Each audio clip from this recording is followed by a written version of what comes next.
आजिर यात्रा आरंभ हैला शांत एवं पवित्र परिवेश रे। सकाळु आमर यात्रा आरंभ हैला केन्दुझर जिलार देवगाँर कुशलेश्वर मंदिर दिगरे। भक्ति और प्रकृतिर मिश्रणटा सतरे अलग अनुभव दे थाए। ओडिशार केन्दुझर जिलार कुसाई नदी तटरे अवस्थित कुशलेश्वर महादेव मंदिर एक प्राचीन और प्रसिद्ध शैव मंदिर अटे। यह आनंदपुर प्राय 15 किलोमीटर और केन्दुझर सहर प्राय 90 किलोमीटर दूर रे देवगाँरे अवस्थित। नवम शताब्दी रे राजा जजाति केशरी द्वारा निर्मित एही मंदिरटी एहार स्थापत्य कला और धार्मिक आस्था पई एक प्रमुख केन्द्र अटे।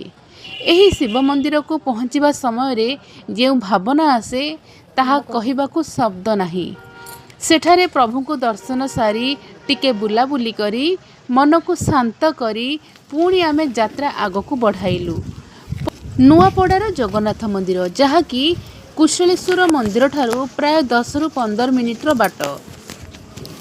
जगन्नाथ भक्तिर से भावना शांत परिवेश लागुथिला जेमिति समय किछि मुहूर्त पई थमी जाइछि।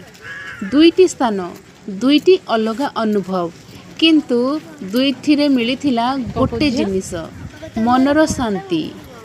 आमे नुआपड़ा जगन्नाथ मंदिर रे बुलाबुली करी अभड़ा खाई घर को फेरिलु।